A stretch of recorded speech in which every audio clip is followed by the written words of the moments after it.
My name's Gary Gillen, and in this short video we'll look at procrastination, looking at the key stages of noticing when we are procrastinating, understanding why it happens, and some strategies for challenging procrastination and moving forward with our studies and moving forward with the programme. So we're actually very good at finding tasks that keep us busy, that may be interesting, entertaining or useful, but actually disguise the fact that we're really avoiding that task that really needs doing right now.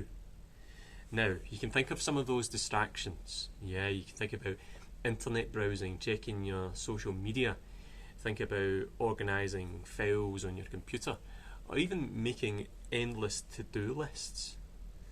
So some of these are effective distractions because they actually feel like work or getting ready to work. So the mentality, I'm actually doing something. Now others are effective because we can tell ourselves we're not delaying anything. It'll only take 5 or 10 minutes. But either way, the first step towards challenging procrastination is to notice when and to notice how we're doing it. So, to actually understand why we procrastinate, it's not easy.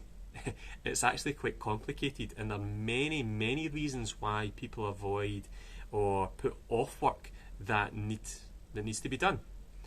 Now, one writer in this field is Steele, and he suggests that there are many reasons, and he breaks them down into 4 main factors.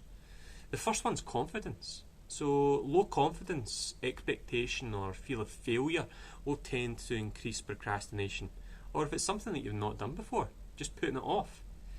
So students who are very critical of their own work or perfectionists who set themselves a very high bar for success, or students who have received unexpectedly poor marks for coursework, or who are simply not sure what they need to do or the requirements for success, well, they're more likely to procrastinate. And it's not just about individual tasks. Yeah, an overload of tasks to complete at the same time can overwhelm us. It can make it seem impossible to actually get started. So that's one area. The second area is value. So the more that you care about or you feel motivated by an activity, well, the more likely you're actually to get started with it, to keep going with it, to complete it. If you feel bored by a task or resentful at having to complete it, well, granted, you're more likely to put it off. So some students may procrastinate to maintain a sense of their own autonomy and control, and others because they dislike being alone and they feel that isolation is being forced on them by that piece of work. And we may find it difficult to see what we'll actually gain from completing that assessment, or fear that success will set up expectations in the future that we simply can't meet. The third element that Steele goes into is time and our awareness of time. That plays a big part in procrastinating. So long delays before a task needs to be completed makes us less inclined to get started. And then sometimes we can have a distorted sense of time available. So for example, we do not notice the deadline until it's very close, or you can actually underestimate the time that will be taken by your job or other classes or other modules that you're undertaking. And if we lack time structure, well, it can be hard to focus or concentrate, and we can spend many hours stuck in a grey area in between working and relaxing, where, if you think about it, you do none. You don't really do any of them really that well. And then fourthly, it is a tendency to prefer immediate or short-term pleasure or distractions to the long-term reward. Now, it is suggested that some people are naturally more impulsive than others and therefore more likely to procrastinate.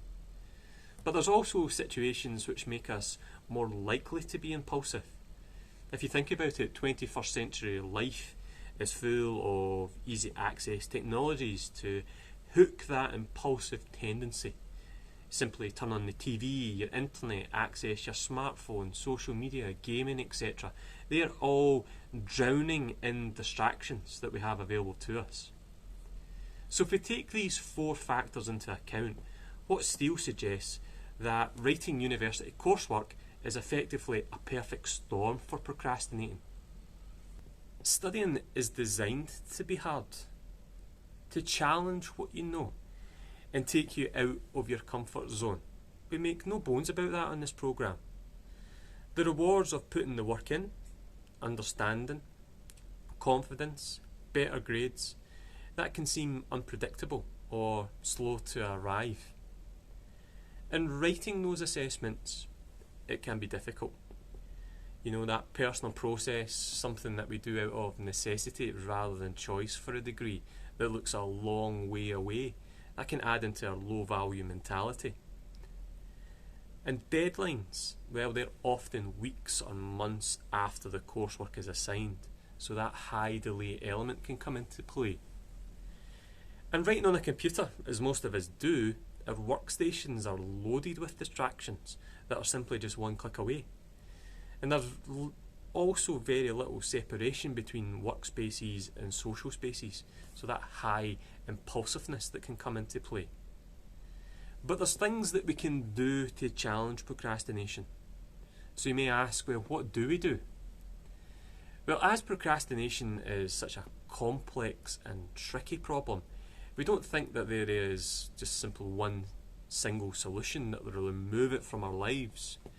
But what I'll do here is I'll outline some strategies that might help, that might be offered not to be seen as a kind of complete skill set, more as a menu. Kind of try 1 or 2 strategies that look promising here and see what differences they actually make when it comes to writing that assessment. So make plans, daily, weekly to-do lists can give you a clear sense of focus. So can a trimester plan, mapping out those key tasks for the trimester on a calendar so that your deadline can be visualised. Also think about adopting a good enough for now perspective. So don't ask, have I read and understood everything that I've been inside? Instead ask, well, have I read enough to get me started? So don't ask, is this sentence, is this paragraph, is this assessment perfect? But is it good enough as a first draft? And then your work-based learner and mentor and link tutor can help you along with that process. You can also use the ABC system. So A for something that's essential now, B for will it be essential soon, or C, not essential but is useful to undertake. And that helps you to identify your priorities. And then plan ahead. Make sure everything is ready to begin studying the night before so that you can get started. So that can set the mood for your whole day. And importantly, set realistic targets for what can be done in a day. Making actually promises to yourself that you don't meet, that can be discouraging. So, promise a little, but deliver a lot. And take time out if you feel stuck.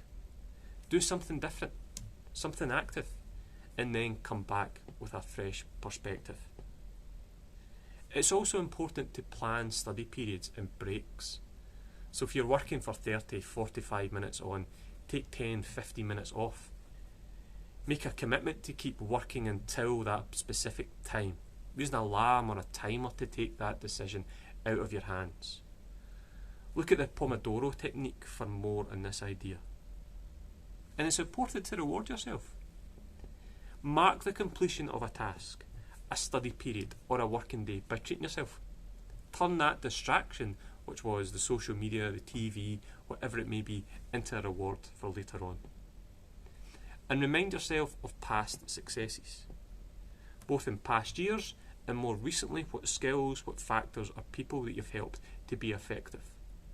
And how can these tasks then be transferred to your current task?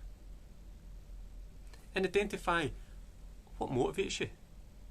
Change, I have to do this, to, well, I choose to do this. Or even better, this is interesting because. You could also think about joining forces. Find a study buddy or form a study group. Use the social media platforms that are out there in order for that task. And finally, forgive yourself for sometimes procrastinating and move on. Accept that what you're doing is difficult. Support and encourage yourself the way you would do a good friend. Now, the ideas here, they're intended to, like I mentioned, be offered as a kind of menu, not as a complete set.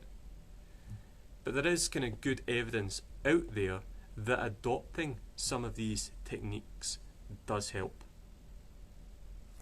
For more information on this, speak to your appointed link tutor.